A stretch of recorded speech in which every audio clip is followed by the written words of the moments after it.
hay ciertos actos cotidianos que pueden tocarte el corazón si tú se lo permites. Por ejemplo, asistir a una exposición.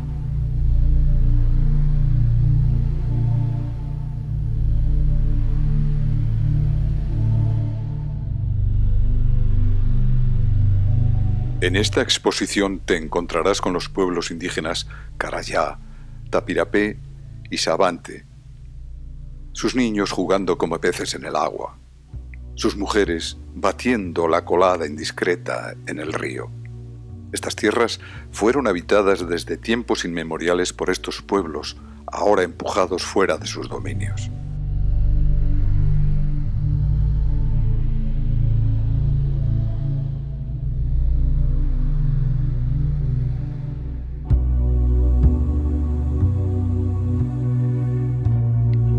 Desconocía sus nombres, pero esas miradas atraparon la mía. Ojos que miras, ojos que te ven.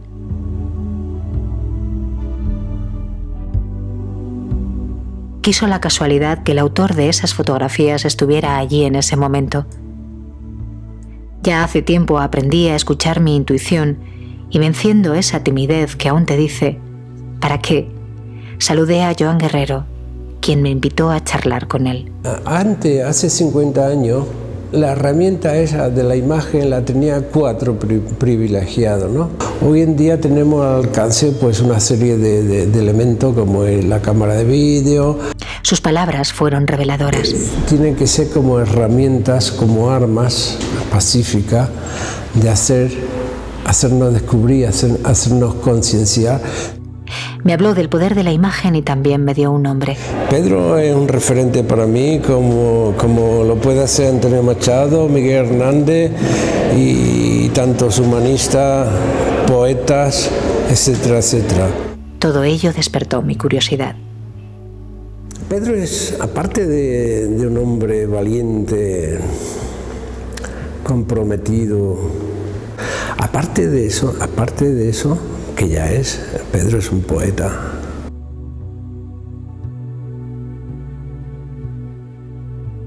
Entre los textos de la exposición encontré la invitación a un viaje. Te invitamos a disfrutar de un viaje especial, impactante, solidario.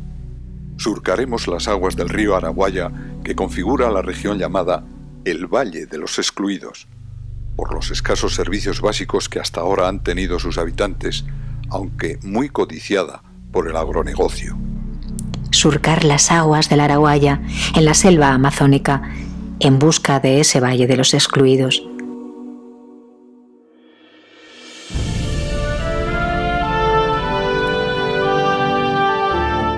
Acepté el reto y decidí emprender el viaje. Como armas pacíficas, la antología poética de Pedro y una cámara en la mochila. Mi destino, el Mato Grosso, en la Amazonía brasileña. Y el mar, llevando siempre a nuevas playas y a América, definitivamente. Conquistada más que conquistadora, descubro desde esta nave del siglo XXI el nuevo mundo. Abajo se extiende una tierra fértil, bendecida por el agua. Centroamérica toda se me enrosca en el alma como un pacto de furor. Ríos que son también las venas abiertas de América Latina, esas que nos recuerdan una paradoja, el empobrecimiento de hombres como consecuencia de la riqueza de su tierra, esas de las que nos habló Galeano, es la explotación del hombre por el hombre. En contraste con los meandros de la cuenca amazónica, una calculada geometría delata el avance conquistador. Las raposas y el ganado alternan días y noches, en tu pulso accidentado con la fiebre de los coches, la malaria y el pecado. El alma en fiebre transida, luces y sombras también, alterno yo en tu vaivén, carretera, larga herida del tamaño de mi vida.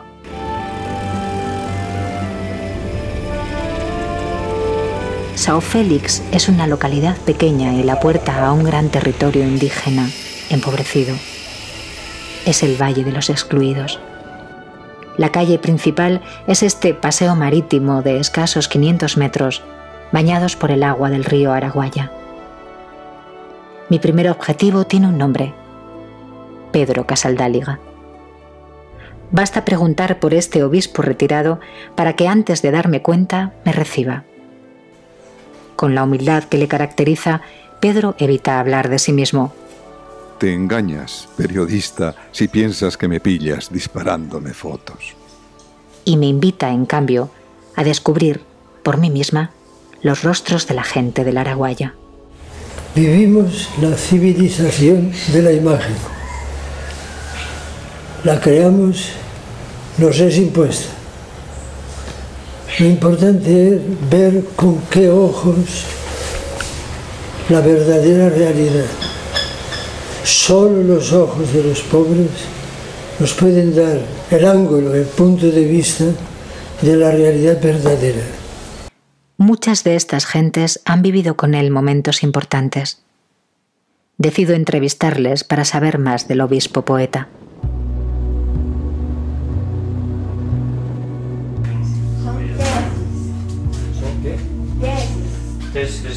Mientras conocía su tierra adoptiva y su vida, la poesía que de él surgía era un canto del alma que habló por las voces de los sin voz. Así surgió la biografía de un luchador incansable. Las más recientes. Vámosla ahí. No en vano, fue la primera voz en manifestar la existencia de esclavos modernos en el Brasil del siglo XX.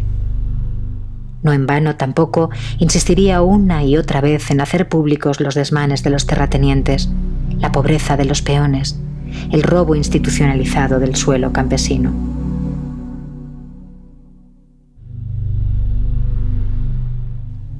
A la mañana siguiente visito la iglesia de São Félix. Pocos obispados tendrán un templo tan humilde y a la vez tan bello.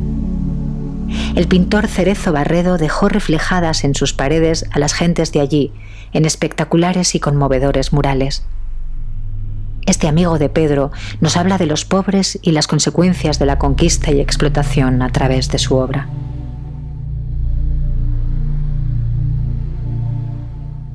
Delator de la persecución de los indígenas, enemigo de las cercas, vocero incansable de la violencia, la miseria y las matanzas, Casaldáliga no se cansaría de defender a los sin tierra, de denunciar la impunidad de los militares, la coerción ejercida por hacenderos y multinacionales. Cuando llegó a esta tierra dura y aislada en el centro del país, lo primero que encontró en su puerta fueron niños muertos en cajas de zapatos. Irse, morirse o hallar soluciones, pensó. Y se decidió por lo último, porque la esclavitud aquí no era una metáfora y los pobres eran más pobres que nunca y las vallas eran más altas que siempre.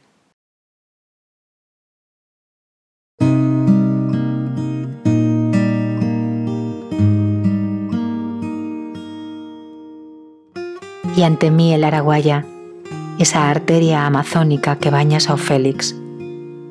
Es vía de comunicación y también inspiración para sus gentes y para Pedro.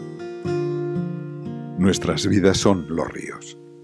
Mi vida es este Araguaia, como un hogar total, fatídico y dichoso.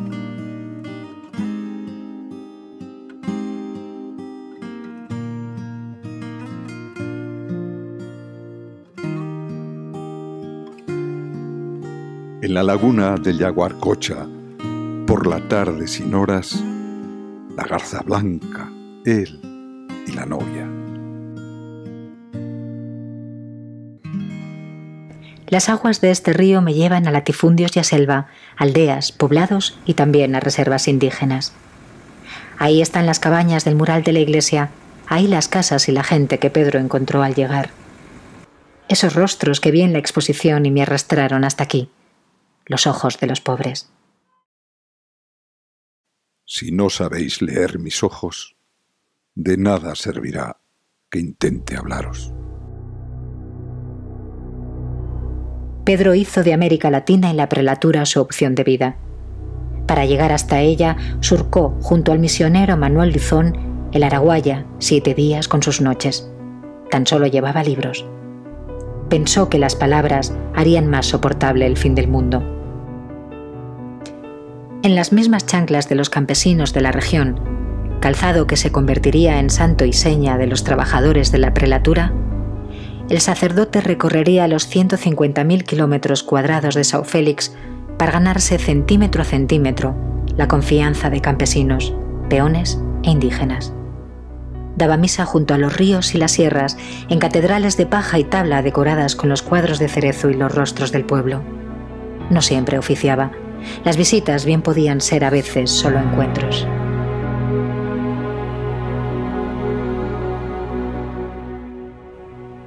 Cambió la imposición religiosa por el diálogo.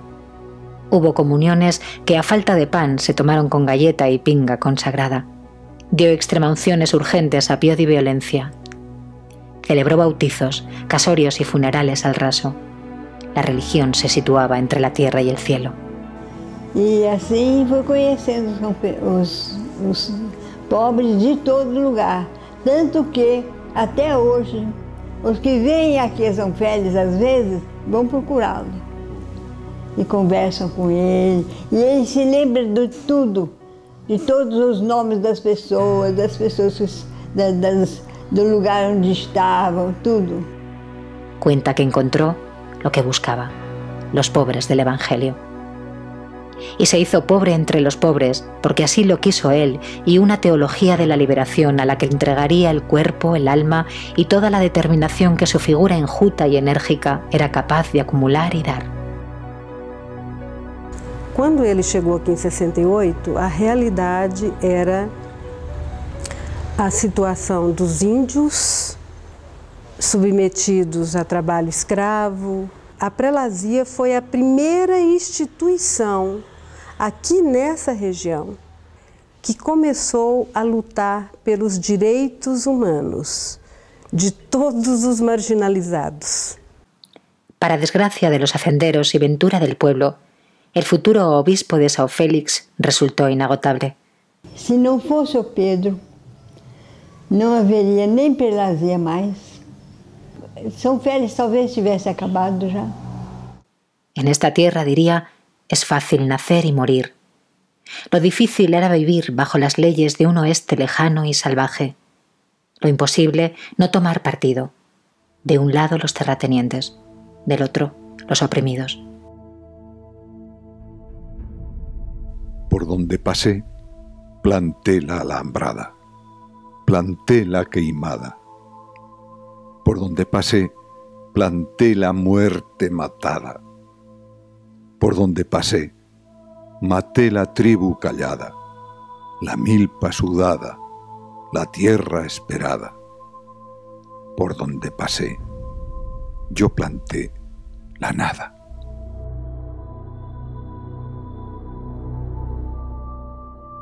El sacerdote de la recién fundada prelatura, directamente llegado del continente africano, no dudó. En su primera misa no quiso compartir el banquete de los hacenderos. Su lugar, dijo, estaba con nosotros. Pedro fue un día y dijo, no, mi lugar no es en la mesa del patrón, es en la fila donde comen los empleados. No lo llamaron más veces. Primero sea el pan, después la libertad. La libertad con hambre es una flor encima de un cadáver. Según una ley recogida en el derecho civil brasileño, las tierras de nadie pasan a ser de quienes las ocupan y cultivan durante un número determinado de años.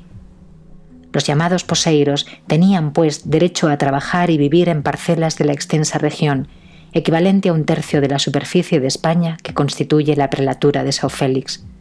Pero los grandes hacenderos y las multinacionales no estaban dispuestos a que aquellos desheredados, que procedentes de diferentes partes del país se multiplicaban con la promesa de encontrar tierra cultivable, pusieran en peligro ni una sola cabeza de su ganado. Malditas sean todas las cercas, malditas todas las propiedades privadas que nos privan de vivir y amar.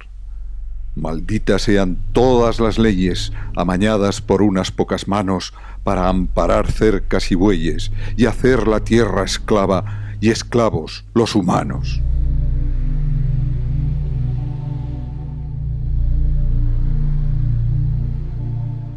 Las cercas comenzaron a levantarse en el Mato Grosso brasileño.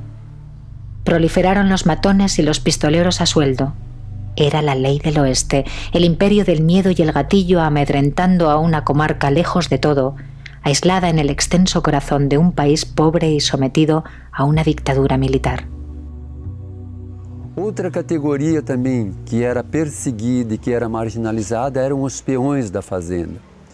Estes peões não tinham direito, eram desclassificados, eles não tinham direito a nada, eles eram contratados sob assim, informação de que teriam os benefícios, teriam um salário bom. Eles vinham do Nordeste em barcos, em quantidade muito grande, e quando chegavam nas fazendas, eles eram praticamente escravizados.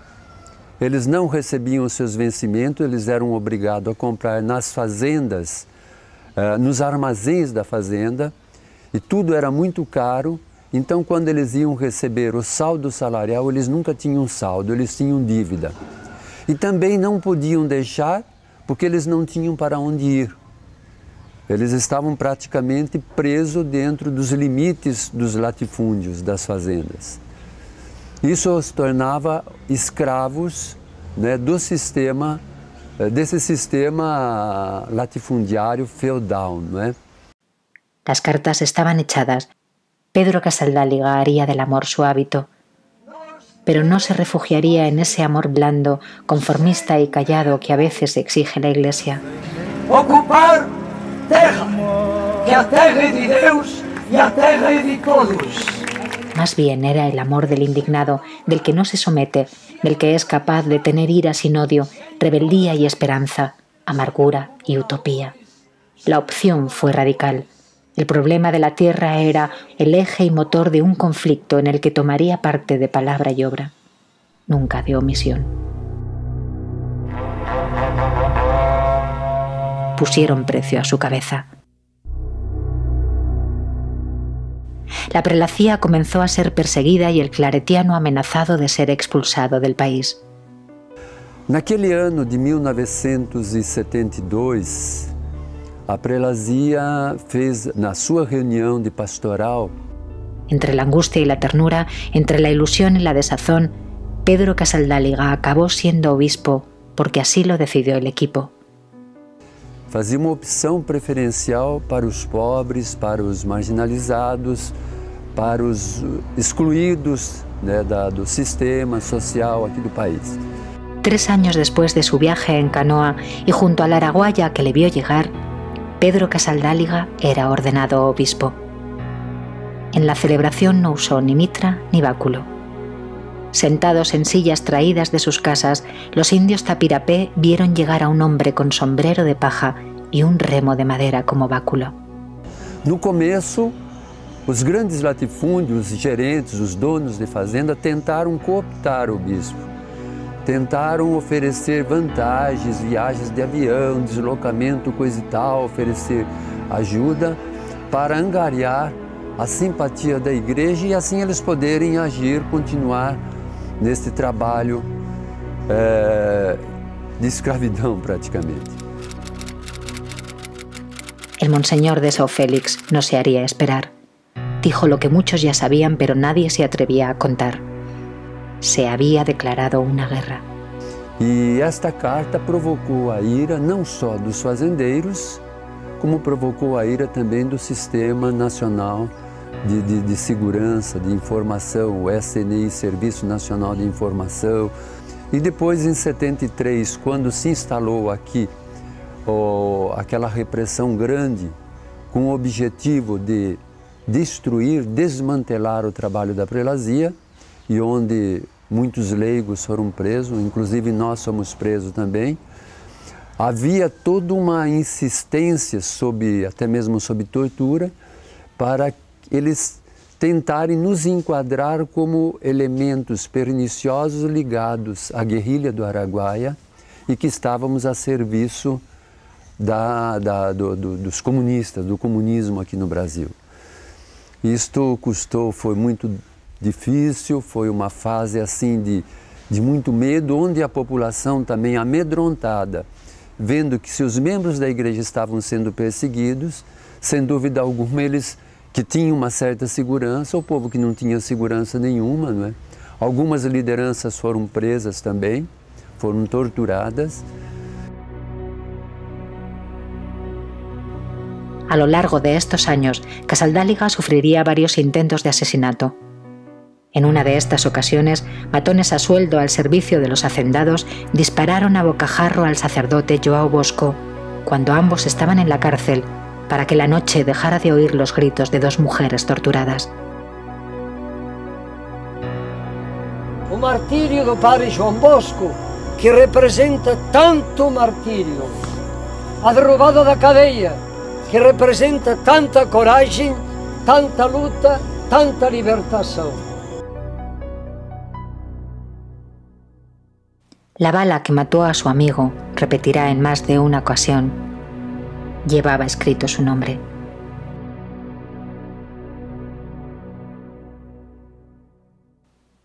Quemó todas las naves.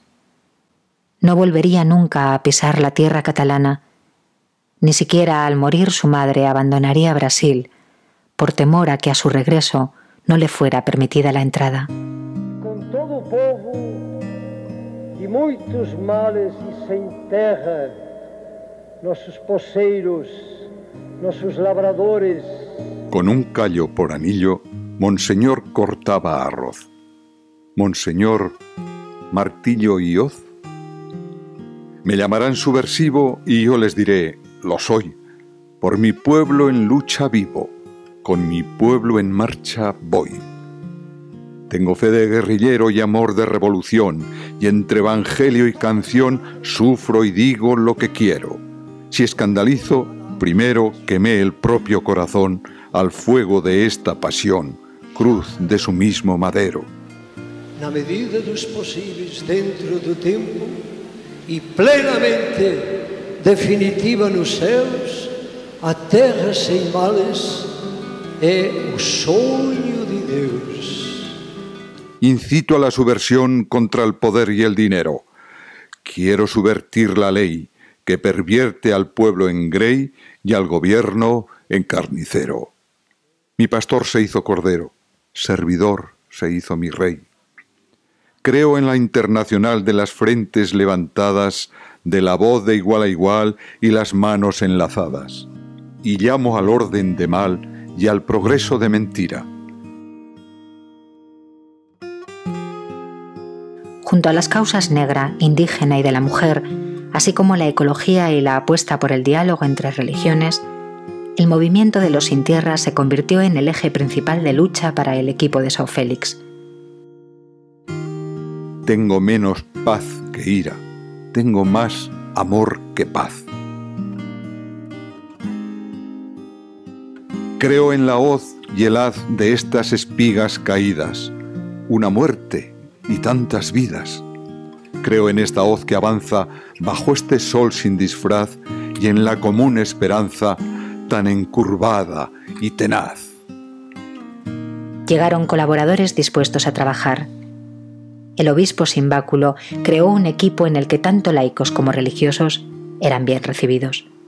Entonces, desde el principio aquí hubo un intento de no clericalizar la iglesia. Para nós, leigos que viemos aqui, eu, minha esposa, filhos e outros leigos que passaram por aqui, foi realmente uma aprendizagem.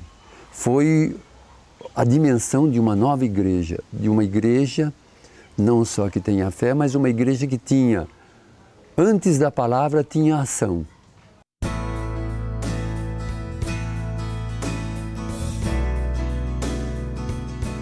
De la mano de la prelacía surgieron grupos y proyectos sociales que hoy siguen trabajando para traer algo más de prosperidad a esta tierra.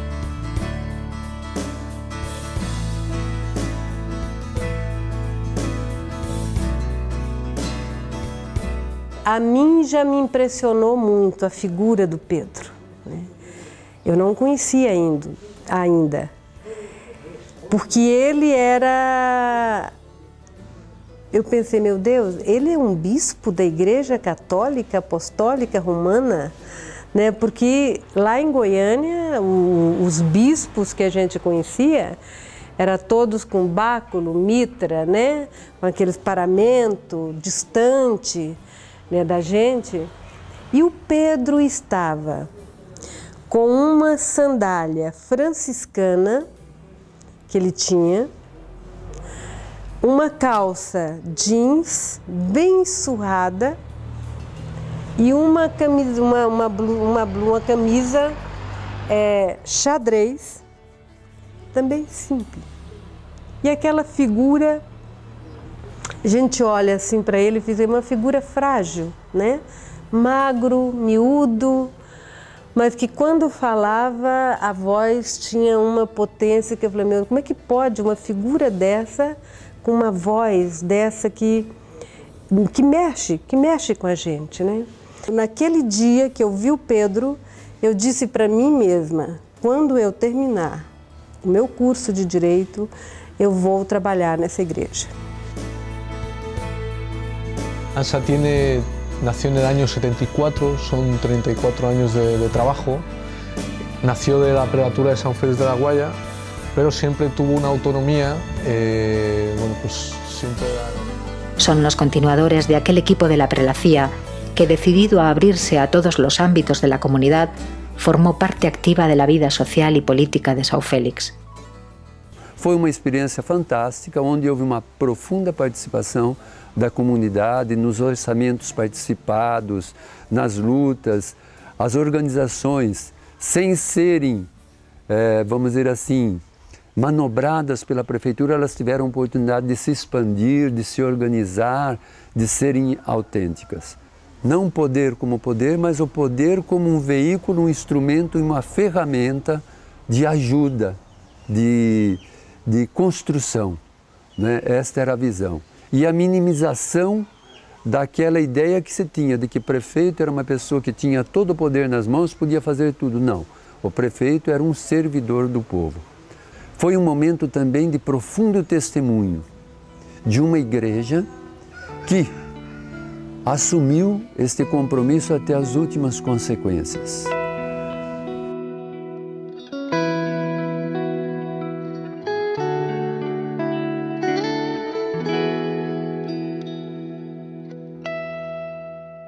Yo, pecador y obispo, me confieso de soñar con la iglesia vestida solamente de evangelio y sandalias, de creer en la iglesia a pesar de la iglesia, algunas veces.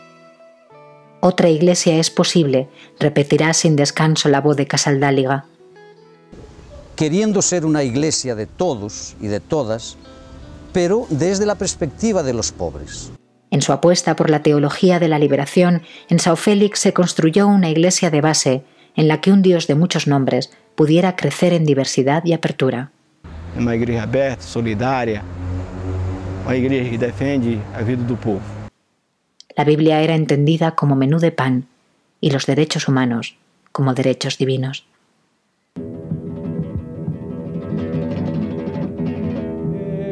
Eu sou América.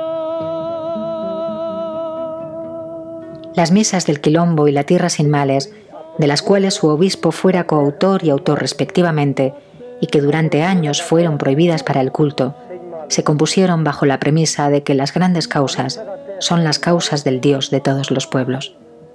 De no haber sido obispo, lo más probable es que Casaldáliga no estuviera hoy vivo.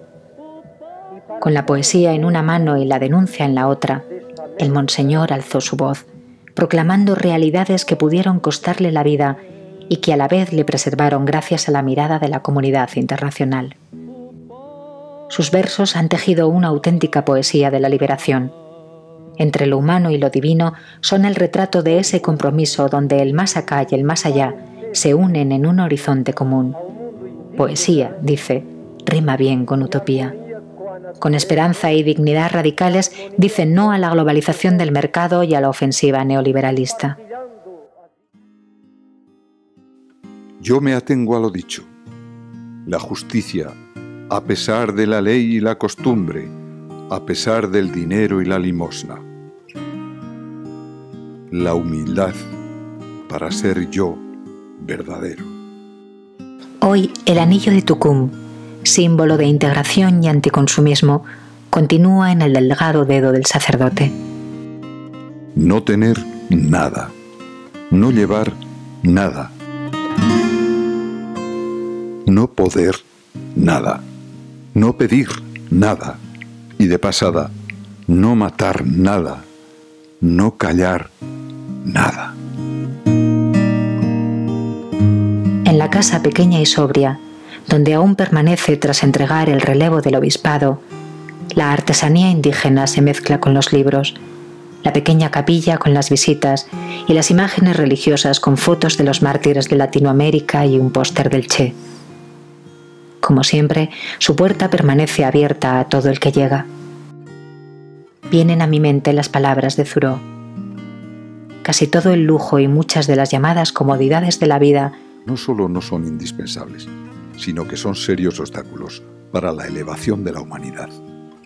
Nessa casa é recebido do mesmo jeito, desde ministro de Estado, governador ou a pessoa, o peão, a dona de casa mais simples. E todas as pessoas em casa, você viu lá, fazem como uma família. Sempre ele me acolhe, sempre quando chega de visita, a primeira coisa que ele me apresenta, fala que a nossa cozinheira, ela é a dona da casa. Isso eu me sinto tão feliz, sabe? Feliz. Coisa que eu nunca tive na minha vida. Os que voltam agora para falar com ele, procuram.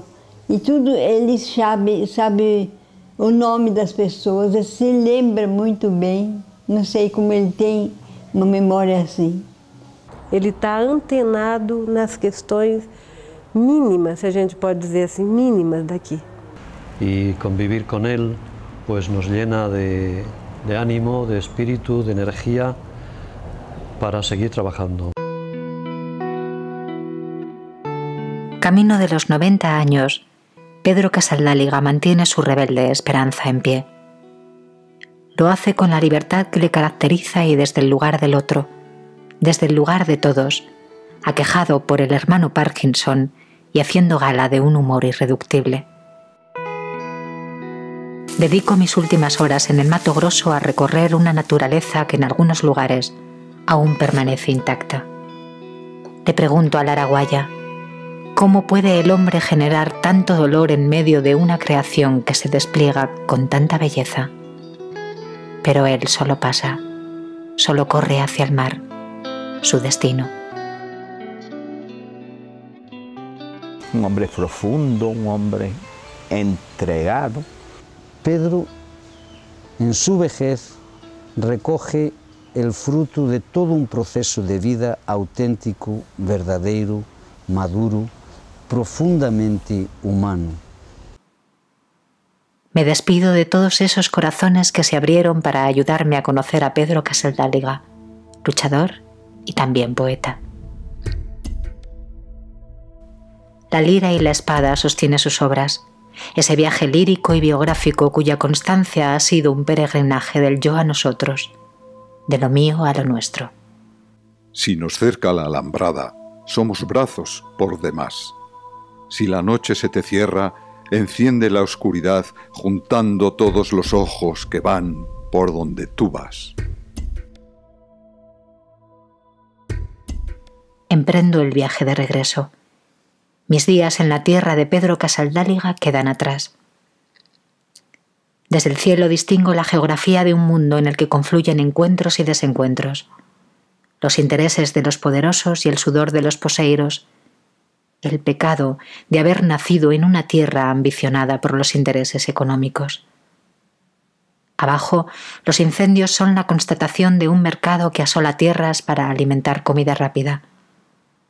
Hoy más que nunca, las multinacionales son los grandes terratenientes con los que quizá no sirva luchar de frente, sino darles definitivamente la espalda. Hay actos cotidianos que pueden cambiarte el corazón. Hay actos cotidianos que pueden cambiar el mundo. Mi itinerario hace escala en Brasilia, símbolo de modernidad y progreso.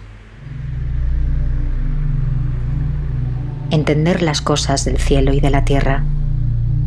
Más allá de cualquier religión, ¿cómo no entrar a meditar a este templo? Las mayores obras y también las mayores masacres se han cometido en nombre de Dios.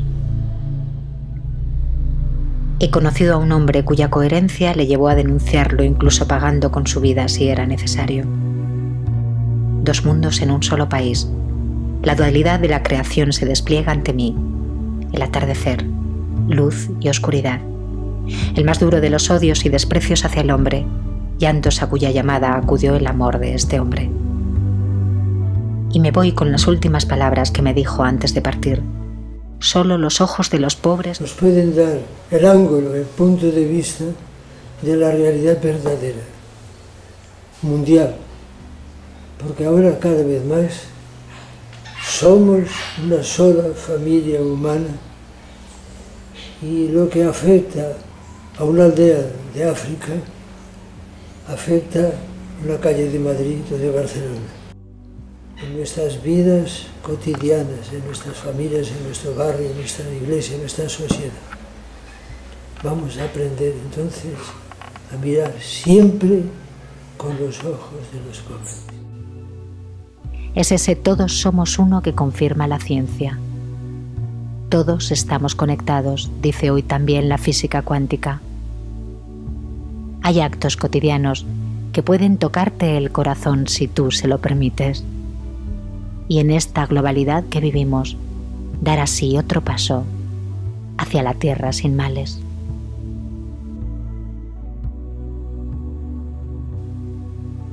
Allí abajo se extiende el planeta que compartimos.